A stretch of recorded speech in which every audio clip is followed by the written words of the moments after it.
20 ವರ್ಷದ ಹಿಂದೆ ಒಬ್ಬ ಇದ್ದಂತ ಯಾರೋ ಕೆಲಸಗಾರ ಬಿಟ್ಟು ಎಲ್ಲೋ ಹೋಗ್ತಾನೆ, ಅವನ್ನ ಹಿಡ್ಕೊಂಡು ಬರ್ತಾರೆ.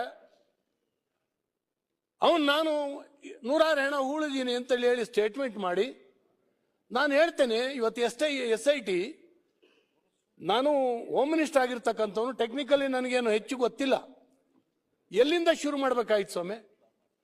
ಆ ಬುಲ್ಡೆ ಹಿಡ್ಕೊಂಡು ಅವನು ಕೋರ್ಟಿಗೆ ಬಂದಲ್ಲ, ಆ ಬುಲ್ಡೆಯನ್ನು ಯಾವ ಸಮಾಧಿಯಿಂದ ತೆಗೆದಿದ್ದ ಅಂತ ನೋಡ್ಬೇಕಲ್ಲ.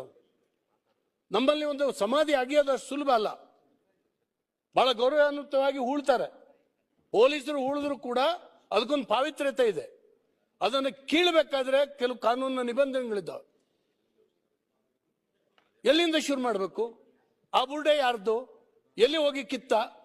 ಅಲ್ಲಿಂದ ಅದು ಶುರುವಾಗಬೇಕಾಗಿತ್ತು. ಅದನ್ನು ಬಿಟ್ಟೇ ಬಿಟ್ರು. ಆ ಬುಲ್ಡೆ ಎಲ್ಲೋಯ್ತು ಗೊತ್ತಿಲ್ಲ, ಯಾರ ವಶದಲ್ಲಿದೆ ಗೊತ್ತಿಲ್ಲ. ದಿನಕ್ಕೆ ಒಂದೊಂದು ರೀತಿ ಹೇಳ್ತಾನೆ, ಆತನೇ ಅಡ್ವೈಸ್ ಮಾಡ್ತಾನೆ.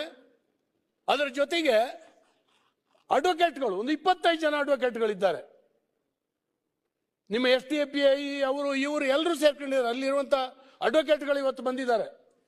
ಒಬ್ಬೊಬ್ಬ ಯಾರೋ ಮಂಜುನಾಥ್ ಅಂತ ಹೇಳಿ ಯಾರೋ ಅಡ್ವೊಕೇಟ್ ಒಂದು ಸ್ಟೇಟ್ಮೆಂಟ್ ಕೊಡ್ತಾನೆ, ಒಂಥರ ನಂಬಬೇಕು ಆ ರೀತಿ. ಈ ರೀತಿಯಲ್ಲಿ ಯಾರಿದ್ದಾರೆ? ಅಡ್ವೊಕೇಟ್ಗಳಿಗೆ ಫೀಸ್ ಯಾರು ಕೊಡ್ತಾ ಇದ್ದಾರೆ? ಫಂಡಿಂಗ್ ಯಾರು ಮಾಡ್ತಾ ಇದ್ದಾರೆ? ಇದೆಲ್ಲವೂ ಕೂಡ ಹೊರಗೆ ಬರಬೇಕಾಗ್ತದೆ. ಮೊನ್ನೆ